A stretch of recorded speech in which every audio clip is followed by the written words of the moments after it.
Alright, shalom and praises be unto Yahweh, Ba'ashem Yahweh Shai, Ba'ashem Rechak Wadash. Yad double honors unto the elder apostles and the elder bishops at Great Millstone who rule well. I need to ask this truth, man. Shalom unto the 144,000 and the rest of the elect. And, you know, this is going to be in the news, okay, in the news open forum. And just checking out some stuff in the news, man, and you know a lot of stuff is going on, and of course it all feeds into biblical prophecy, man. You know, so you know therefore it gives us an opportunity to speak, you know, on current matters in light of the holy scriptures, man, and take it from there just to continue and forward the cause of prophecy.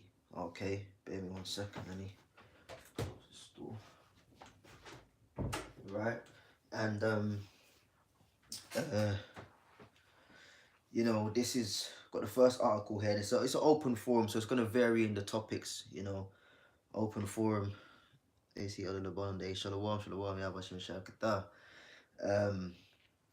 is from the BBC, and it says pressure on renters persists into New Year.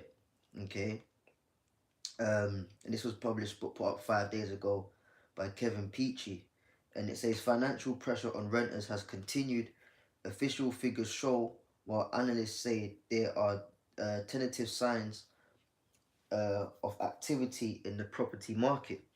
Tenants paid 6.2% more in rent in January than they did a year earlier, the Office of National Statistics said. The annual rise was unchanged for the second consecutive month as demand from tenants kept prices up. Yeah, demand from tenants are keeping prices up because house quality, especially over here in the UK, I can speak for over here in the UK, is extremely poor at this particular time. A lot of houses are suffering from integral structure deficiency. A lot of houses are suffering from asbestos, mold. You know, there was actually a case about 2 or 3 years ago, could have been longer, but around 2 to 3 years ago, of this little boy who actually died from inhaling severe mold. You know, because his house was infested. Okay, you know, and the it's not financial for a lot of these landlords. It's not financially um, within their interest to fix the houses that they rent out to people. So a lot of times people stay in houses in conditions that are quite bad.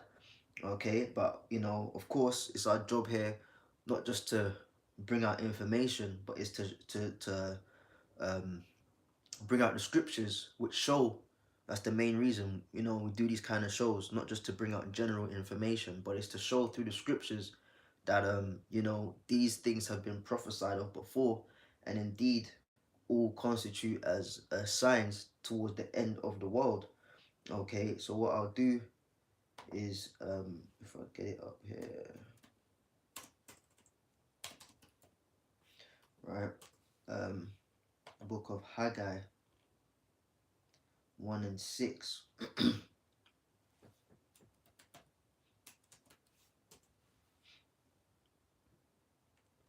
The book of Haggai 1 and 6, and it says, Ye have sown much and bring in little. Ye eat, but ye have not enough. Ye drink, but ye are not filled with drink. Ye clothe you, but there is none warm. And he that earneth wages to put it into a bag with holes. And that's what we're experiencing, man. We're experiencing that people are having to take on second and third jobs. And even whilst taking on second and third jobs, they're experiencing a lot of difficulty in that they're not seeing the fruit of their hard labor. You know, there's always a new bill. You know, the bills are getting stacked up. There's always a new problem, you know, that arises. There's a running joke, and the joke is don't sing or hum too loud in your car, because you know the car's gonna pick it up and something's gonna get loose. Something's gonna start squeaking. You know, for those of us that drive out here, you know that you know, there's always some maintenance to do on a car. You know, and it's just as you get a little bit of extra money in your pocket once in a blue moon, that's when the car wants to act up. You know, the tire's gone, you know, the timing belt needs changing, the brake pad needs changing, all kind of things. So they say don't hum or sing too loud in your car because it will pick it up and give you a reason to cash out more money. Okay, you know, so you have so much, meaning that's your work, man. Okay, that's a part of being a part of the workforce. Okay, the workforce in economics is the workforce. It's actually, look it up because I can tell you, but because we're on here, it's easier to show you. Um, okay, this computer's lagging.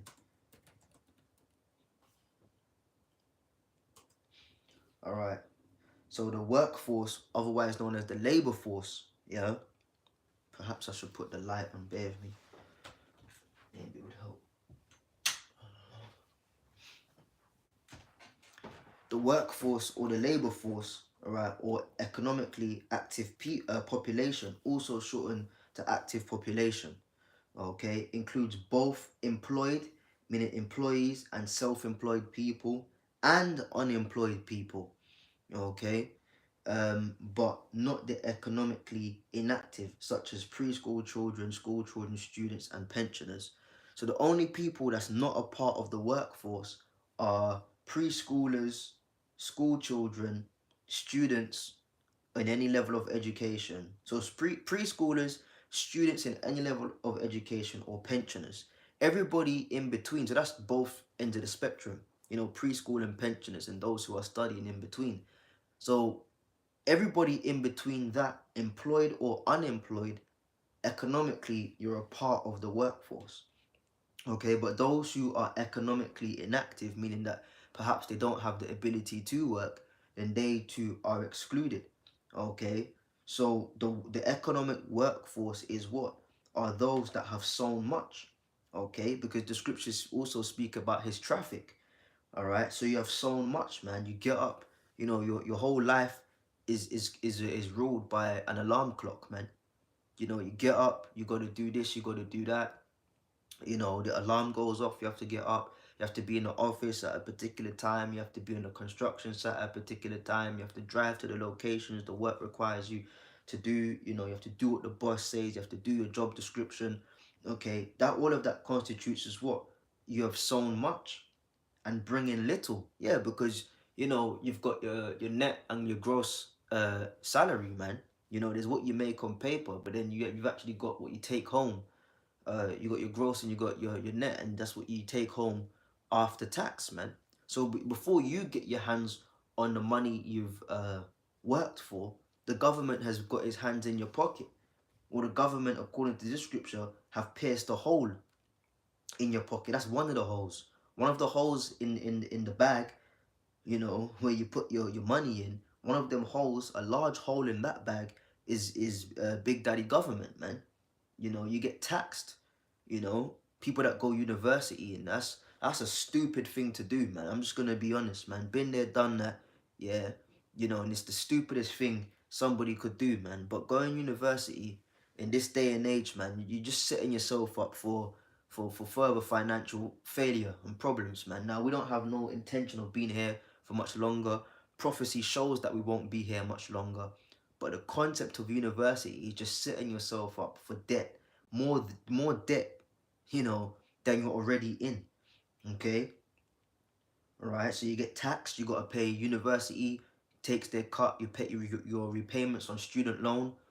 Okay, you've got to pay NI, national insurance. Okay, it's named different names in other places of the world. In England, they call it NI, national insurance. You know, you got to pay any debts and loans you got. Okay, you know, you got to pay tax, your standard tax, according to your tax bracket. You know, you've got to pay, if you have a car, you got to pay road tax, you got to pay insurance. You know, all these different things, man. It's money coming out before you can even allocate, you know, what you want to do with your money. A large portion of it is taken out in taxes, man. Okay, so at the end of the day, when all is said and done, in reality, you bring in little. You eat, but you have not enough. You know, uh, uh, I was, with one of the brothers the other day, was on the way to camp, and he was telling me, man, that Edomites at the job, they have to be rationing the food, you know. And it's not only Jake that's doing bad, by the way. Esau's doing bad too. Just gonna put that out there. Esau's doing extremely bad out here, but they're rationing food out. This portion is for grandma. I can't take this much because my nan needs to eat this. So they're rationing out food. They're rationing out how much gas they can put in the car and things of that nature, man. So you eat, okay, but essentially it's not enough, okay? Ye drink, but ye are not filled with drink. Ye clothe you, but there is none warm. All right, and come on, man. People are, they can't afford to buy, clo particular items of clothing according to the season that they're in, man. Some people using, stuff that aren't really fit for the weather type anymore. Or you're in your houses, you can't pay for heating, electricity bills, and these energy companies, they're always under scrutiny and getting named and shamed, especially in the UK. Is it EDF, British Gas, all these multi-millionaires, they're always getting named and shamed, but then they keep robbing the people. Why? Because they're providing a service that's pretty much essential. Your heating and your hot water, they're taking home millions in profits, man, but they're still putting the prices up. Okay, so people, they have to ration out when they heat their homes, if they heat their homes at all, if they decide to put the lights on or not, man. Okay. But there is none warm, and he that earneth wages to put into a bag with holes. The scriptures speak about you're meant to get paid. If you have to pay the man, do not defer to pay him, man. If you have to pay someone back and you've got the money to pay them back, then you should pay them back, man. You don't wait till another time. And when it concerns wages, you're meant to be paid. You're meant to be paid at the end of every day. So you can control your finances and control your income, and you can have a better grasp when you get paid daily for what you did. But in this world, now you get paid at the end of the month. So you got to work, what, 4 weeks, just under 4 weeks, and wait for a payday. Now after the end of the week falls on a weekend, they may pay you a day or two early, that Friday or that Thursday or that Friday, the week, Monday after that, Tuesday after that, whatever. But the point is, you gotta wait a whole damn month essentially to get paid, man, and that's not right biblically. Okay. So the UK, as we know, the UK fell into a recession after people cut spending. Yeah, people cut spending. Why? Because they quite simply can no longer afford to go and buy the things that they used to, man. Okay. And this is a part of the mirth season, man. Okay, because society's mirthed up out here, man. Over here in England, there's that famous shopping street, Oxford Street. Okay, for many years, a Central Camp used to be there. At one point we were teaching, the second camp, we were teaching round the corner from there at one point. But yeah, man, Oxford Street is like one of the busiest, if not the busiest, high street shopping area in the world, man. But then you go down to Oxford Street now, and yeah, it's popping, but nowhere like it used to be, because people can't mirth as much as they could. The pockets won't allow people to mirth as much as they were mirthing like 8, 9, 10 years ago, man. Okay, now people are buying out of necessity, all right, and not out of lust, man. The bright lights, the shopping bags, the people on the roadside banging the drums, the buskers, the saxophonists setting up the street lights, the Christmas lights, the New Year's lights, the brand shopping deals, buy one get one half price. Or people ain't doing that no more. In fact, shops on them high streets have been shutting down, man. They've been shutting down. Why? Because they just can't afford it anymore, man. So people are spending less. Doctors' strikes and a fall in school attendance dragged the UK into recession at the end of last year, official figures show. Okay, which shows you that schooling system is for monetary gain. Just like the prison system makes their money, yeah, the schooling system also uh, makes the government money, man. And that's why there's so many similarities between sending your children to school, right, and you getting locked up in the jail system, man. Okay, you know, seen videos on that where it's showing you the similarities between school and jail, and it's like, what's the difference, man? There is no real difference. Okay, but that shows you that the schooling system, all right, the attendance of children, boys and girls going to school makes them money, because it said it right here. Fall in school attendance dragged the UK into recession, so people ain't even sending their kids to school anymore, man. A large reason why people ain't sending their children to school is because they're getting taught alphabet, man, alphabet stuff. People that don't want their children to know about, you can be this and you can be that, and there's this and that. A lot of people ain't down with that, man. Okay. It says the UK economy shrank by a larger than expected 0.3% between October and December, after it had already contracted between July and September. And the thing with economics is that you see small percentage numbers like 0 point this, 0 point that, but on the grand scheme of things, when those percentage figures are translated into real life and real time, 0 0.3, 0 0.4, anything under 0 0.9 is quite a big move. Okay, it translates to quite a big move in the real-time economy. So small percentage figures, don't think it's just a small little change. No, that 0 0.3, okay, as I said, up to 0 0.9 can do a lot. Now, the economy's got so bad, we're seeing stuff like 2.3 in other indexes. Yeah, that's showing you the economy has crashed. It's not a matter of like it's about to. No, the economy has crashed. Okay, but the repercussions will be felt very soon, and we know, according to biblical prophecy, that this is nothing under Operation Order Ad Chaos. Why? Because they're crashing the economy on purpose so that they can bring in that new financial system. This recession, okay, this recession which we've just entered in the UK, is going to intensify. It's going to get worse.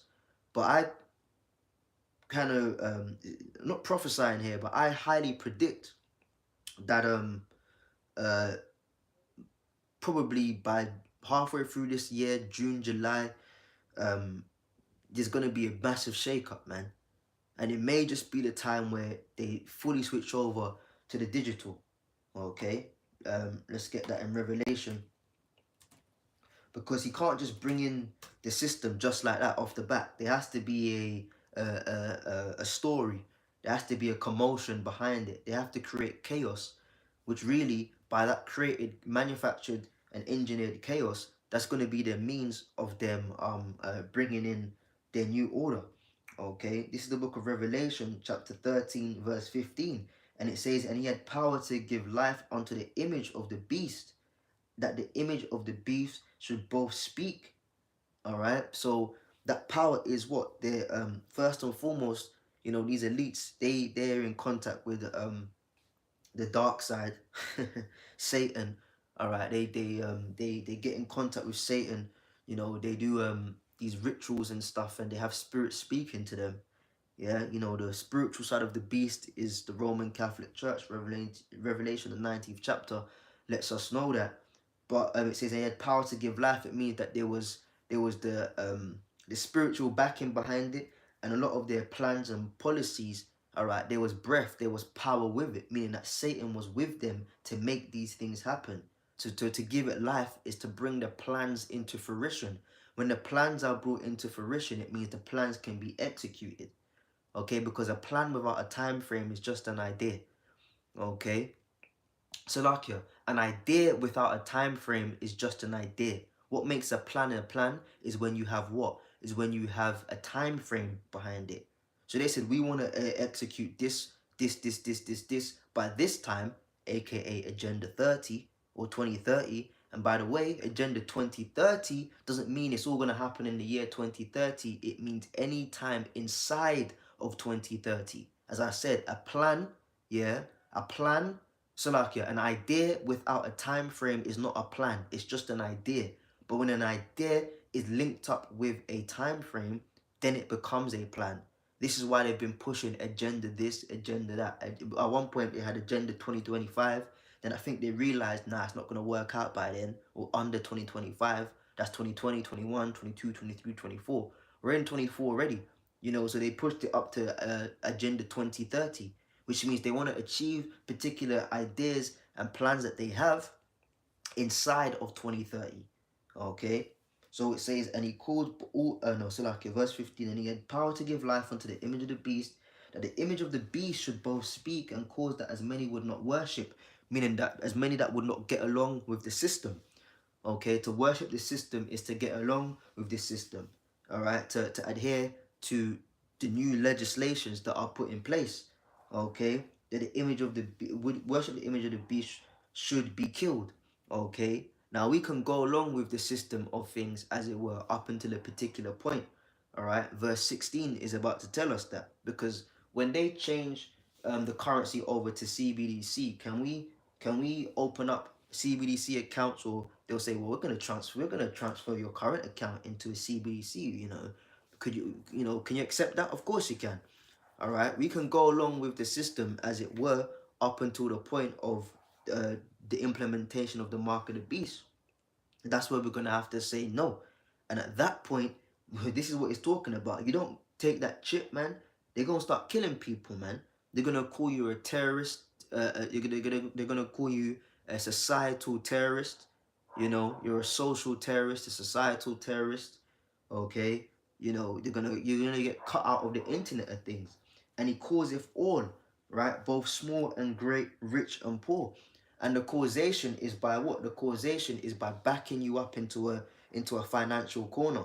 Okay, when you get, and we're seeing that now, people are getting backed up into financial corners where it concerns the renting.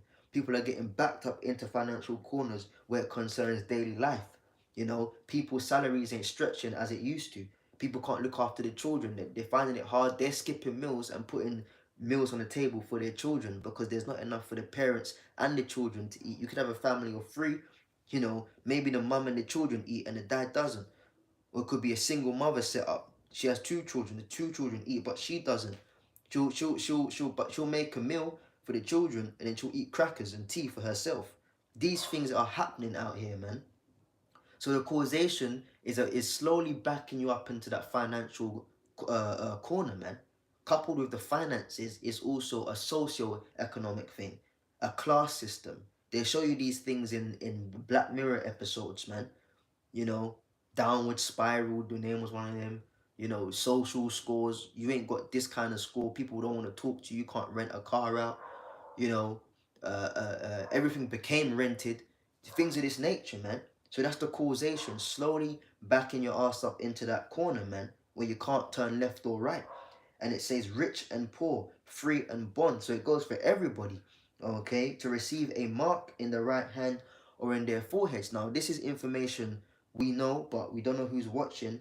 So we're gonna, for edification purposes, get into the word mark very briefly, just to show you without a shadow of a doubt what it's speaking about. Okay, the word mark in the Greek is G5480, G5480, and it's charagma. All right, I'll actually, if I turn the volume up, I'll play it. Strong's G5480, charagma, charagma. There you go, Strong's 5480, charagma. Right, now when you actually get into the word charagma, yeah, it's what? A stamp, or it says graven mark, outline of biblical usage, a stamp, an imprinted mark, of the mark stamped on the forehead or the right hand as the badge of the followers, it says here, of the Antichrist, the mark branded upon horses, a thing carved, sculpture, graven work. Okay, so it's going to be sculptured and graven. It's going to be, you're going to have to get cut. Yeah, you're going to have to get cut. That's how the scriptures speak about the saw, you know, that people would get from getting it, putting a foreign object in their body, man. But you're going to have to get cut. It's a physical implementation of a microchip. Okay, but as I said, with all these financial problems that's going on right now, is backing people up into a hopeless corner.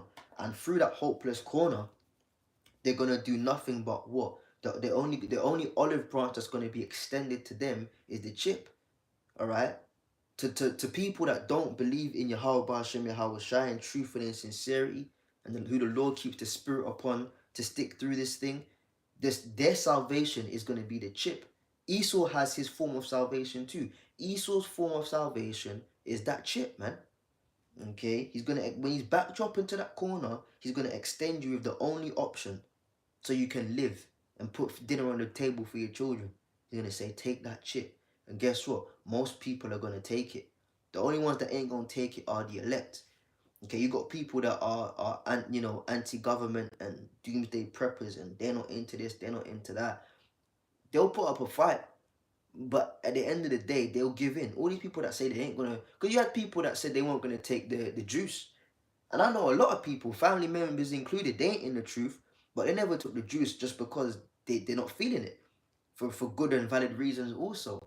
Yeah, that's because the chip, so like the juice wasn't pushed as a matter of totality.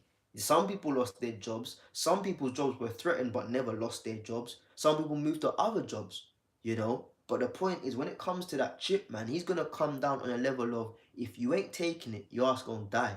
And all these people that are nope, nope, nope, nope, nope, I'm against the system. Guess what? Their ass gonna crumble and take that fucking chip. The only people that ain't taking the fucking chip are the elect.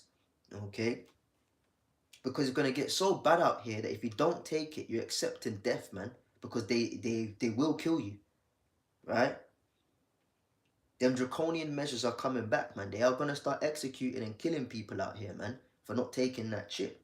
But it has to start somewhere. The desperation of what? The desperation of backing you up into that corner. Alright? So back on this, right? And as I said, this is an open forum. I'm just going based on articles I've seen, whilst browsing the net and some news channels and that. Okay, so the economy, the UK economy, man, it's going down bad. Okay, it says the UK is not alone in facing economic pressure. The European Union narrowly avoided recession in the second half of 2023, while Japan confirmed its economy had contracted for a second quarter. Okay, so there's other parts of the world that are experiencing similar things, man. That's pretty much it on this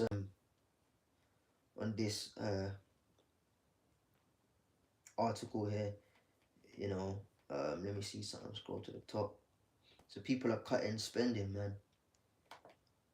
Right, now this is another one. It says pressure on renters persists into the new year. Okay, it says also, like, this was the one I was reading actually. So tenants paid 6.2% more rent in January than they did a year earlier. The Office of National Statistics said. Renter face competition. Annual rental rises and running at a high rate, and particularly so in London. Okay, everybody knows, man. Living in London is, come on, man. Boy. Look, I'm gonna just say it like this. You can live in London, right? Off a salary, you can live in London, but don't come and tell me that you're living comfortably. I don't care who you are. You could be on 100K. They've done. Well, you mean you can get into the economics and stats of like general wages and stuff and salaries, right? But people have done interviews on it. Even if you're on 100 bags, you could be on 100K, yeah, in the UK, or sorry, 100K in London. You're still not comfortable. Most people aren't earning 100K. I think it's about a margin of, is it 4 to 6%? Are in that 90 or 88 to 100K salary bracket. Most people, the average salary out here in the UK right now, the average salary is about 32,500, or it jumps. It's between 32 and a half to about 37,000 pound, man. I can't remember the last time I checked. I think minimum wage was about like 26K or 29K. See, the brother put it up there. Hey, shalom, man. Shalom to all you Akim, man. Yahbashim Yashabrakatham. Alright, salvation of the elect. had said this, man. The estimated number of Londoners living in poverty between the end of 2019 and 2020 to 2021 to 2022 was 2.2 million. You see that? So come on, man. That's what I'm saying. You can live in London, you can just about scrape it in London, but guaranteed facts. If you're living in London, you know, which a lot of us are, you're not living comfortable, man. Even certain places outside of London, you know, you've got major cities outside of London, the likes of Birmingham, you know, their prices are going up. You've got Manchester. You know, I was up in Manchester a couple of months ago for a couple of days, man. I went up to Manchester. I hadn't been there in years. And I was up there, man, and we was like, whoa, man, these, you know, not much difference in prices here in London, man. Now, certain goods, obviously, you can see the price difference. There's larger goods, you know, or even like investments like houses, renting, mortgages, all of that. I'm not saying I promote mortgages, no point in that. But on a day-to-day, man, it's like, whoa. You know, these prices are looking like London prices. You got these major cities outside of London. You know, Liverpool, Manchester, Birmingham, you know, my favorite city outside of London, Nottingham. You know, I used to live up there for a bit. You know, all these cities prices are going up, but London being the capital, man. If you live in London, the point is you can scrape and get by, but you're not comfortable. Even people that are on 100K a month, so 100K a year, sorry, salary, they're not comfortable. London has fast become an impossible city. That's why a lot of people were upset when the HS2 line thing got cut. They were building the HS2 line. It was called connecting other major cities outside of London to London. I think they're trying to reinstate it now because what people are doing, young professionals, people with young families, they may be in their mid to late 20s, early 30s. You know, they've got a wife, they're starting a young family. It's impossible to live in London. So what people are doing are moving to the outskirts and commuting in to London. Okay, but come on, man. Damn, 2.2 million people in poverty. Wow, that's crazy, man. You know, so it says again, that's Haggai, man. You know, um, uh, Haggai, yeah, Haggai 1:6 it was. Okay, so it says annual rent a high rate, particularly so in London, where the annual increase was 6.9%, and in Scotland it was 6.8%. So what? A disparity of 0.1. Come on, man. Like, so, you know, so wherever you go, you're fucked, man. You know, the UK is fast becoming an impossible place, man. You know, renters have faced stiff competition for properties just at a time when the supply from landlords has been shrinking. Why has the supply from landlords been shrinking? Because landlords can no longer keep the houses themselves, man. They're having to sell out. They're having to sell them properties. A landlord may have like 8 properties. He's having to sell it now because he can't pay the mortgage on all of them. So that's why people are just getting put out of houses on the spot, man. I did a show on it maybe about 2 months ago. It was on the Sky News with families in hostels, man. These things are real problems out here. You know, people will look down on it, oh, you're bums, you don't do this. No, it's not about being a bum and not doing this. You've got people that have so-called good education, working ability, yeah, but they're suffering these problems merely because the economy is going down the pan. Okay? Let's get that in Ecclesiastes. The 12th chapter.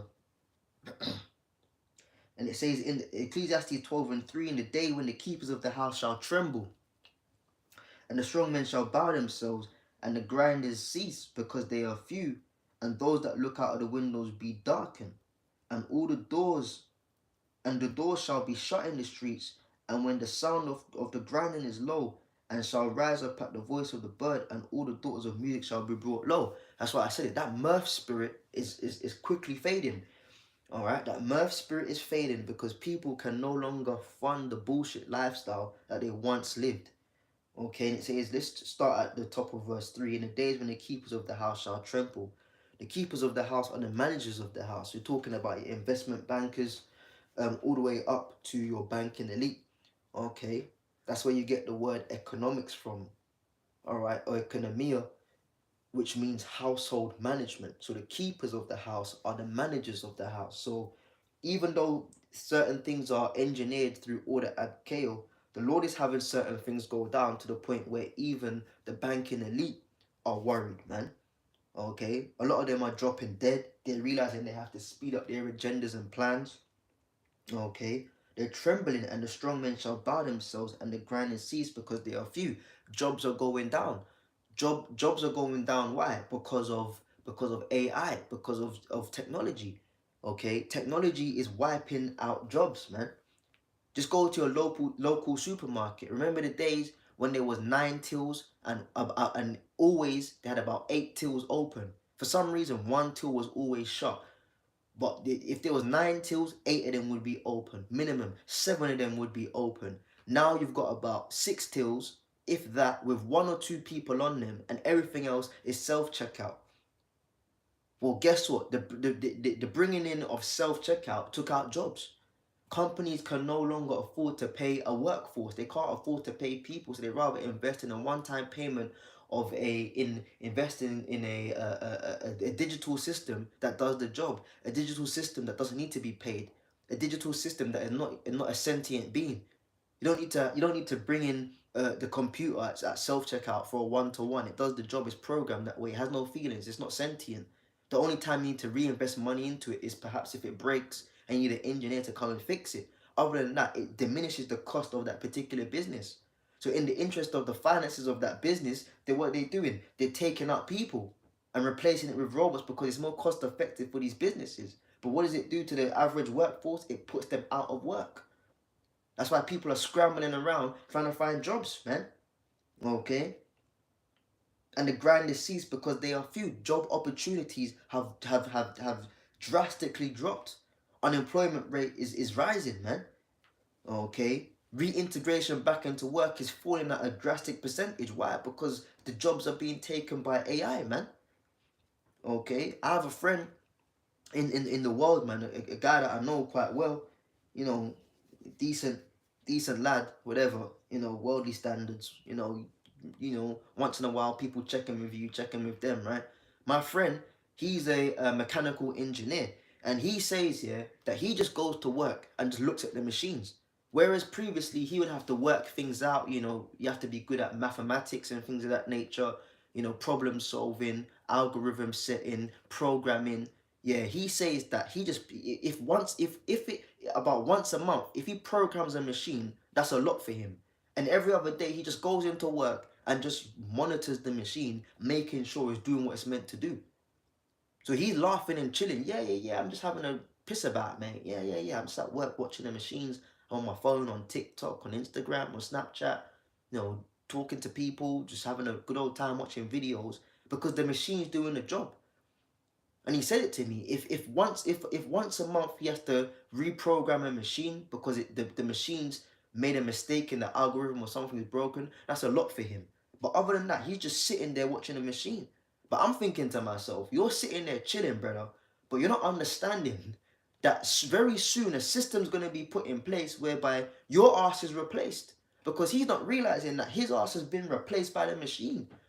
There's going to be a machine to man the machine, which means he gets knocked out of the equation. So all these people that have job security is not very secure at all these days. Things are going downhill drastically. Why? Because of the merging of man and machine. Everything's becoming digitalized out here, which again feeds into Revelation, the 13th chapter. If you do not take that, man, it's fucked. All right? But not for us, the hopeful elect, because we have faith that when we reject the mark of the beast, Lord willing, the Lord keeps the spirit upon us to reject it, yeah, that then he shall lift up a standard, all right, when the enemy shall come in like a flood. Let's see. Let the scriptures come out. This is the book of Isaiah, chapter 59 and 19. And it says, so shall they fear the name of the Lord Yahweh, Bahashem Yahweh Shai, from the west, and his glory from the rising of the sun, when the enemy shall come in like a flood. The spirit of the Lord Yahweh Hashem Yahweh Shai shall lift up a standard against him. Yeah, when the enemy comes in like a flood, man. When floods happen, yeah, floods don't care about the possessions you have in your house. They don't care about your car. Floods are relentless, man. You know, it just overwhelms and engulfs and destroys anything in its path, man. You know, your house could be in a flood stream and then it gets flooded out. You know, you know, the record player from your great grandmother is now destroyed. That family relic is just out there, destroyed. You know, your car's destroyed, your TV's destroyed, your floorboards are lifting up, it's getting flooded out there in Birmingham, up in the Midlands, West Midlands, up in Birmingham a couple of weeks ago they had a flood. Floods are relentless. It doesn't care about anything in its course. If you're in its course, good luck to you. It's getting swept away. Okay. So it says when the enemy shall come in like a flood, meaning that the enemy is gonna come in with his agendas in a relentless fashion. All right. You either conform or you die. That's the stage it's gonna get to. You either conform or you die. Yeah. So when the enemy comes in like that, and essentially we have no defense systems against it, because we don't have any. What do we have? What, mobile phones? You know, data. You know, a laptop. You know, and a pencil and a sharpener. Like, we ain't got nothing compared to the devil, man. We have no military power. We have no carnal defense against this guy. Whatever he says goes. All right. But then there's the Lord. Kala Yahweh Shem Yahushai. You know? All right. So it says, when the enemy shall come in like a flood, the spirit of the Lord shall lift up a standard against him. Yeah, because it's going to take divine intervention. It's going to take Yahweh Shem Yahushai to step in and get involved on behalf of his elect. All right, for us to maintain. Okay, there's going to come a larger influx and severity in divine intervention and miracles, man. You know, brothers are going to start seeing angels, you know, live up close in the flesh, doing things. You know, particular brothers will get spiritual power. You know, the Lord's hand of protection, man. Straight up miracles, protection from Yahweh Hashem Yahushai. That's that standard which is going to be lifted, because had it not been for that, you know, if it's not for that, man, nobody can really go against the devil, man. He's coming like a flood and he's wiping out anyone and anything in his way, man. So we need the Lord Jehovah Hashem Yahushai, man. Okay? And the Redeemer shall come to Zion. Alright? To Zion is the monument of the Lord, who is his elect. Alright? So the Redeemer is Yahweh Shai. Okay? Ultimately, you know, the scripture speaks about it. We will have tribulation 10 days. You know, that's talking 10 represents completion. So that's meaning a complete set of time, not necessarily just 10 days. You know, it's not 10 days. It could be 3 months. It could be 5 months. It could be 6 months, whatever, 7, whatever. But there's going to be a complete set of time in the scripture, which is coined as 10 days. Ye shall have tribulation. But during that time, the Lord is going to be with us, man. And at the end of that, what's going to happen? The Redeemer is going to come. The Redeemer is Yahushua. Okay, he shall come unto Zion, the monument of the Lord, all right, the elect of Israel, and unto them that turn from transgression in Jacob, saith the Lord. That just shows you the Lord ain't coming for everyone else. Never said the Redeemer's coming to the planet Earth, you know, and whoever wants to come along, then just jump on board. It said the Redeemer is coming to Zion. Yeah, that's a particular set. That's a particular set of people, man. All right, and them that turn from transgression in Jacob. Yeah, not in the whole world, not for all nations, but in Jacob, saith the Lord. So the Lord is coming to the Redeemer is coming to do just that, to redeem. Okay, the down payment has already been paid, which was done 2,000 years ago at the cross. The down payment, yeah, the initial down payment was made by Yahushua when he got on that cross and died for our sins, man. Now collection time is when he comes back. All right, the payment has been made at the cross, and now it's time to collect the goods. Yahushua will collect his goods when he comes back. He's gonna collect his elect, man. Okay. As for me, this is my covenant with them. So, you know, we do these type of shows. It's not to instill fear within people. Oh, well, you know, just shaking your boots and stay at home because it's fucked outside. No. If that's what you're getting from these shows, then, you know, you're not really tapping into the real reason why brothers do these type of shows. These type of shows are to boost faith. Yeah, the economy and everything in the news is doom and gloom and sadness and badness and negativity and disappointment. But guess what? Even in that, it shows that the time is close. Okay? And it should also remind us, all right, bring it back to mind the covenant that the Heavenly Father through His Son has made with us. As for me, this is my covenant with them, saith the Lord Jehovah Hashem Yahushua, my spirit that is upon thee. Okay? And my words which I have put in thy mouth shall not depart out of thy mouth. This is why we go over from the elder apostles and the bishops on down, why we're very repetitive. We go over the same things over and over and over and over and over again. Why? Because the time is coming where it's going to need to be put into practice, man. Okay? The words of the Lord should not depart from our mouth, man. Okay? When it becomes case in point, when the chip becomes mandatory, we can't afford to be in the oh, should I? Is it okay if I do? You know. No, it should be no.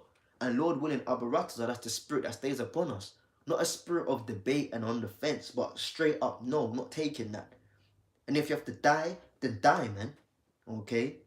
You know, because you're gonna come back anyway. And the scriptures speak about that. You know, was it that woman with her sons? They got killed and tortured one by one. All right, but they rather to die to death than to transgress, man. So we've got to be like that. We have to be so locked into the point where we'd rather die to death than transgress. Okay. Revelation 14 tells you about, you know, the cup of the wrath of the Most High. You know, so you can't take that shit, man. So it says, my spirit as it upon thee, and my words which I put in thy mouth shall not depart out of thy mouth, nor out of the mouth of thy seed, now the mouth of thy seed, saith the Lord, from henceforth and ever forevermore. And that's gonna be what? That's gonna be the finalization, all right. And that's when we're officially gonna be in the new covenant, in the kingdom. You got these guys in various groups talking about, oh, we're in the new covenant. No, man, no. Because right now, yeah, I could have a son right now. Okay, does it mean that he's right? He's gonna be a prophet because Lord willing, I'm a prophet or a man of the Lord? No, you could have a son right now, yeah, and he's a nigger, you know, little baby nigger, and then he grows up to be a, you know, a toddler nigger, you know, then a preschool nigger, then an adolescent nigger, then a grown ass nigger. But you, the dad, could be a prophet. That's not talking about that, man. But in the kingdom, the scripture says that our people shall be altogether righteous, man. Okay, so thy seed and thy seed and thy seed forevermore. All right, it's gonna be a thing of complete righteousness. That's when the covenant is gonna be instilled within us again. Okay, right now we're in a transition. All right, under a period called grace. Okay.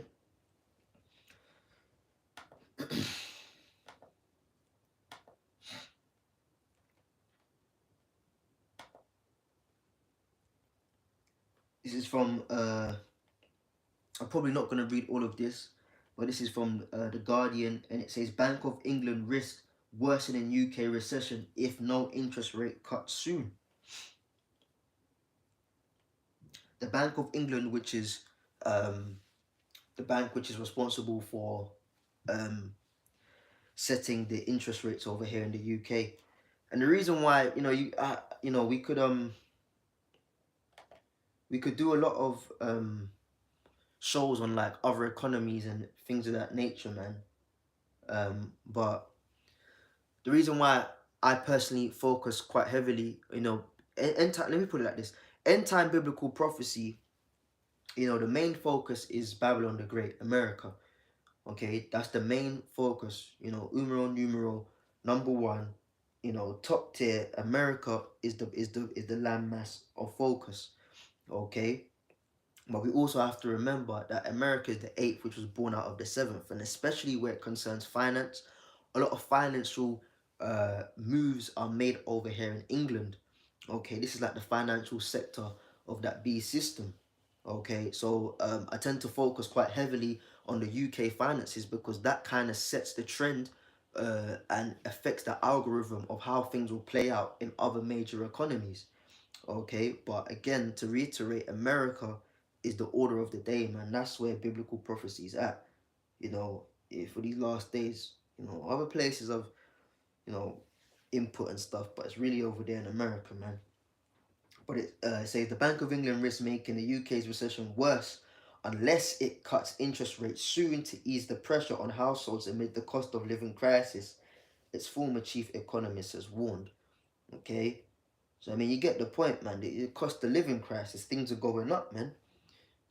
And even for us, whilst we're still here, we have to maintain, man. We have to maintain, brothers, making, even sisters making better financial decisions, man. Because it's you gotta do what's within your best interest while we're still here in accordance with the scriptures, man. Times have changed, man. So, maintaining financial responsibility could stop you from getting in problems, or I would stop myself from getting in problems that we needn't get in, if we just did the right thing. It's tough out here, man. So it's pretty much reiterating the same thing that we went over in the other articles, but from a more economic standpoint rather than a household standpoint.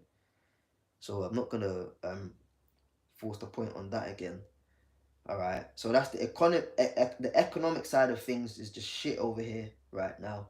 It's gonna get worse, right? Then amid that, you got a lot of people getting in weird situations, man. Judgments coming out. Like I said, this is in the news, jumping from topic to topic. So, check this, yeah.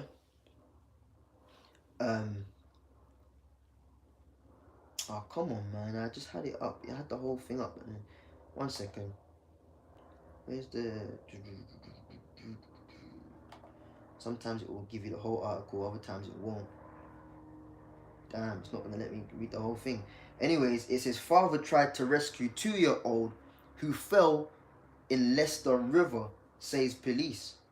And you've been, over the last couple of weeks, man, you've been having a lot of weird things going on in the UK. And it causes you to question, man, is some of these things, planned out?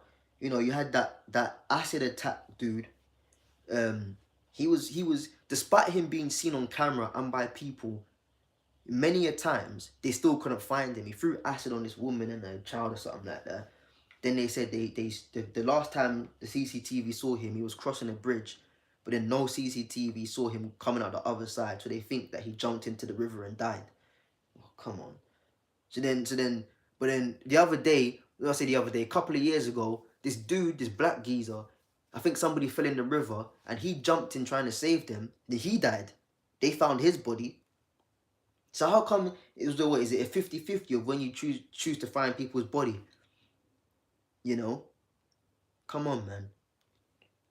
So if this dude actually jumped in the river and died, how come they haven't been able to recover his body? How come, even if they haven't, why is there no ongoing story of we're still trying to find this dude that that was throwing acid on people and shit, man.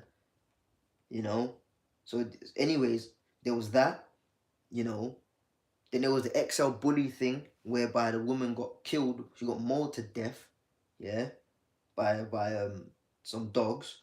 And now you got this. A father tried to rescue 2-year-old who fell in Leicester River. Leicester's up there in the East Midlands, about 20 minutes before Nottingham. Yeah.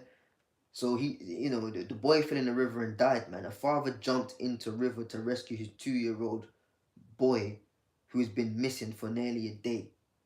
So come on, man. You I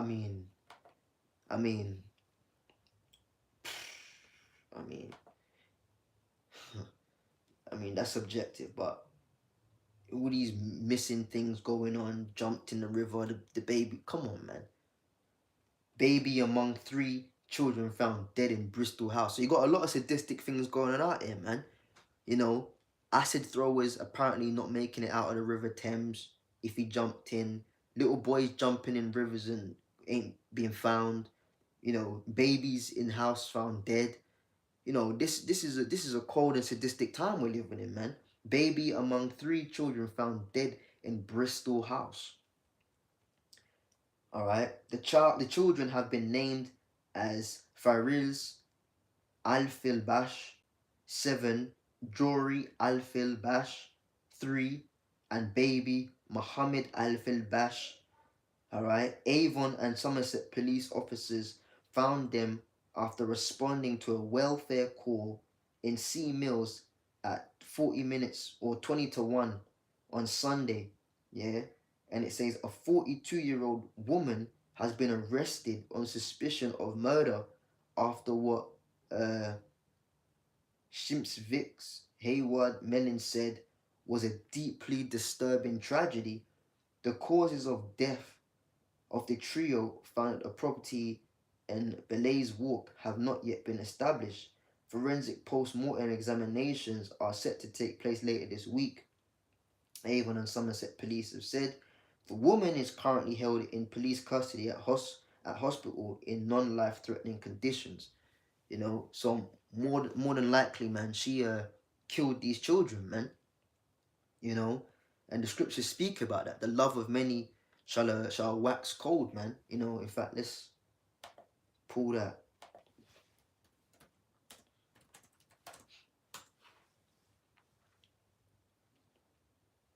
Matthew 24 verse 12, and this is the Messiah prophesying. It's a dual prophecy between 70 AD and the end of the world now. You know, the verses jump and that, you know, in between both time periods. But it says here, and because iniquity shall abound, which is repetitive sin upon sin, the love of many shall wax cold, man. You got people being evil to their children. There's another article, I didn't really do it showing it, but read very briefly about it. Was it a baby was put in an oven? You know, it's fucked up out here, man. You know, damn, like you know when you're baking something in the oven, man. You know you're cooking. I like to cook. You know, and you put something in the oven, right? You got to get the oven gloves. Or if you ain't got oven gloves, you know, you get like a tea towel or something to take out the dish, because you can't put your bare hands on that dish, man. You burn your skin off, man. But you know when you open the oven and then that blast of heat just hits your face, you may start sweating a bit and you're like, whoa, that's intense, man. You know? So ovens get hot. You know, so imagine putting a baby. Oh man, that's fucked up, man. You know, a woman putting babies in ovens, people just offing children. It's crazy.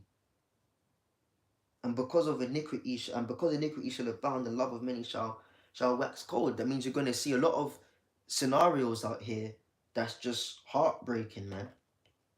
You know. So what's probably going to happen is they're going to run the forensics, realize it was her. You know, say she's got some mental issues, and then bang her up in jail, man. You know, it's crazy, man.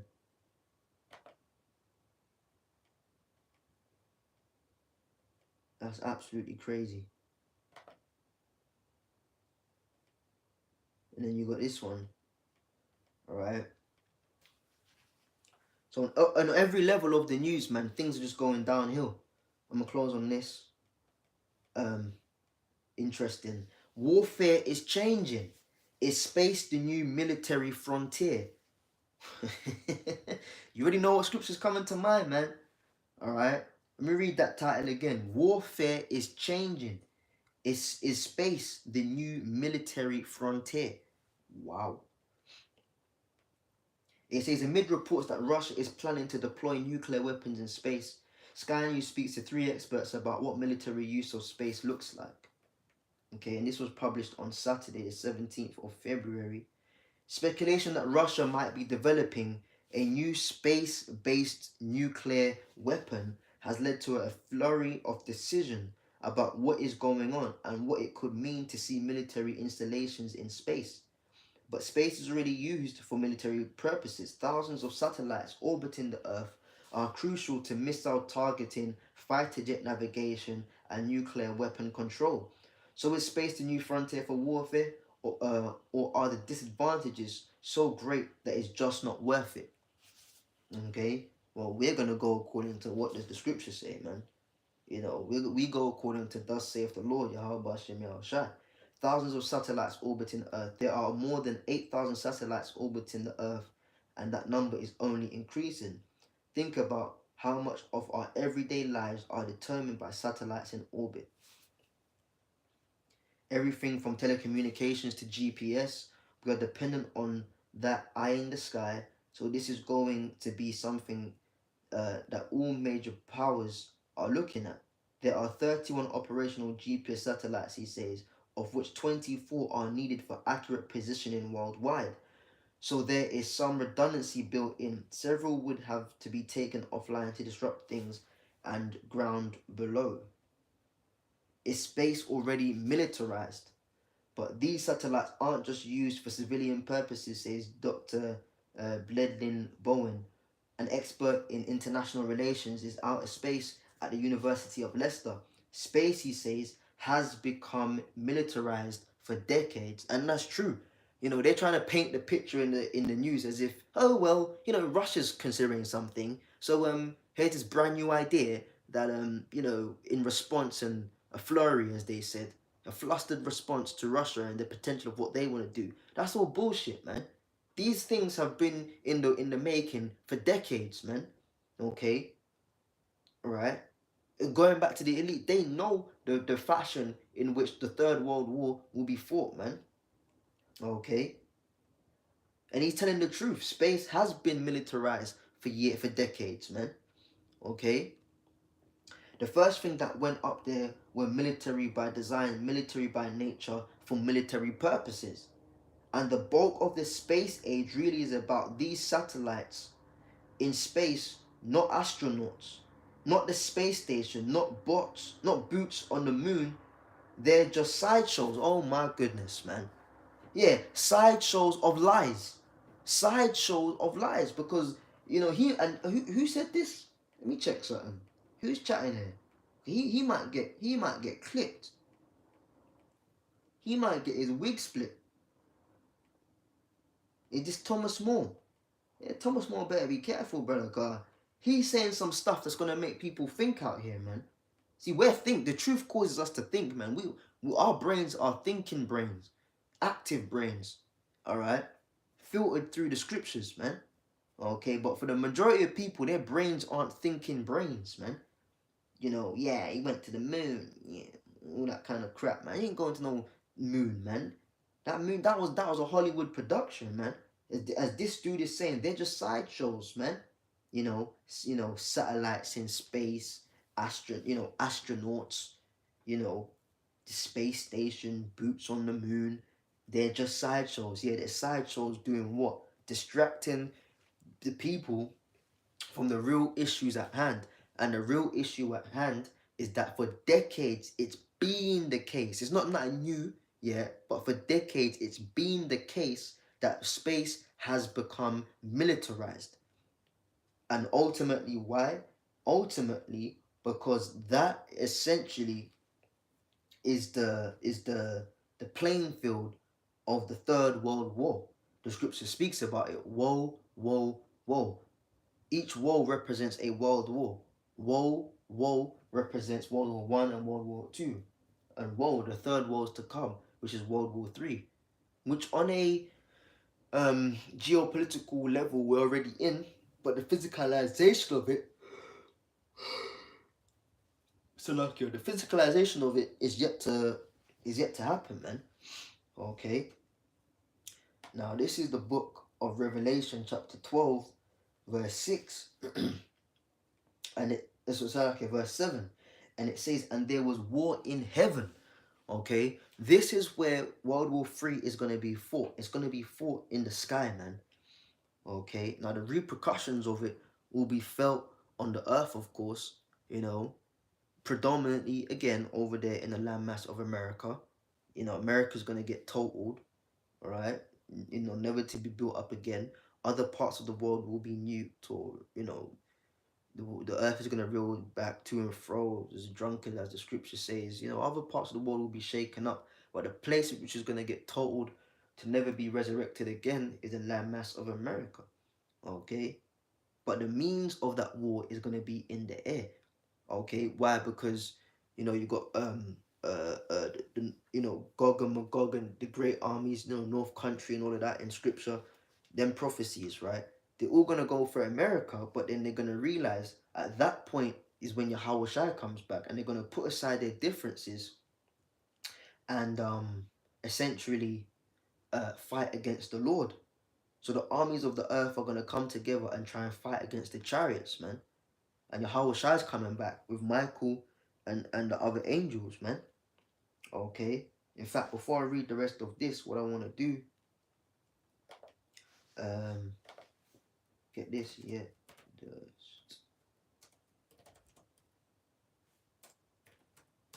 Right, this is Second Ezra's, man. This is Second Ezra's. I'm getting ready to close after this as well. Second Ezra's 13:8, and it says, "And after this I beheld, and lo, and all they which were gathered together to subdue him were sore afraid, and yet there's fight."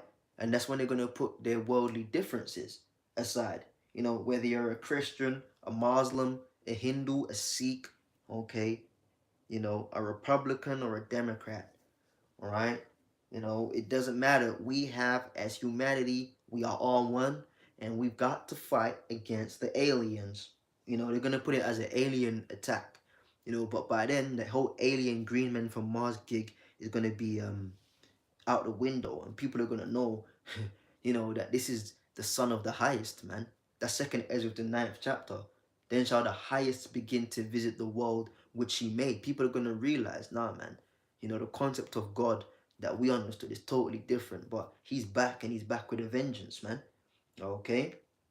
So it says in Second Ezra, the 13th chapter and the 8th verse, "And after this I beheld, and lo, all they that were gathered together," meaning these armies of the earth, their fight agents to subdue him, were sore afraid, and yet there's fight. Because when the military powers of this world come together and they go to fight against the Lord in their fighter jets and all of that stuff, right? They're going to realize that this technology of the chariots far supersedes aviational aerodynamics. Okay, if you get into aviation, there's aviational laws, there's the laws of aerodynamics, and they have to be adhered to the T, to the dot of the I and the cross of the T. If an aircraft doesn't obey the laws of physics of aerodynamics, essentially it doesn't get up into the air, and if it does get up into the air and starts defying the laws of aerodynamics, it will fall out of the air and crash and blow up. Yeah, that's why every part of aviation is checklist. It's a checklist job. Okay, you speak to pilots, yeah, they have a lot of skill and training, and you recovering situations, taking an airplane out of aerospatial distress and all these kind of things. But every single part of flight is a checklist. Check, check, check, because it has to adhere to the tenets of physics. Okay, whereas the chariots, on the other hand, they do not have to adhere to the laws of physics as we know it. Chariots can do aerodynamics things that airplanes can't. So when Esau sees the power and the might and the majesty and the far superseding technology of the chariots, he's going to be so afraid. Okay, he's going to see laser beams coming out of it, then brightly lit up, moving all over the place in formation. That's in the scriptures. As a bird, let's get that. As a bird, as birds flying, I believe that's how it goes. As birds flying time. Let's see what comes up. Yeah, there we go. Isaiah 31:5. Wait for it to load up there. "As birds flying, so will the Lord Jehovah Hashem Yahweh Shai of hosts defend Jerusalem. Defending also, he will deliver it, and passing over, he will preserve it." So at that same time, Esau's gonna be afraid, because the chariots are coming back in formation, unified formation, and the fathership which Yahweh Shai will be in, most likely with Michael, is coming back, man, with a vengeance, man. So when the armies of this world sees it, they're gonna be so afraid, and yet there's fight. Meaning that even though they don't want to do it, they're gonna go ahead and try and pursue and go head to head with the Lord in the air. Why? Because the Lord is gonna put the spirit on them to, even though they're shit scared, still fight, just so that they can get blasted to smithereens, man. Okay. So back in Revelation, the 12th chapter and the 7th verse, and I'll close out on this. And there was war in heaven. Michael and his angels fought against the dragon, and the dragon fought and his angels, and prevailed not.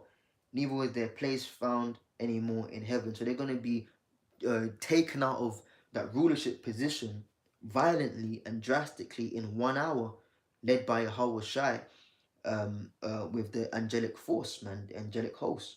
And in that same time, the deliverance will happen, and so it's going to be very eventful action, the most action-packed part of the world's greatest movie, called Life and Existence.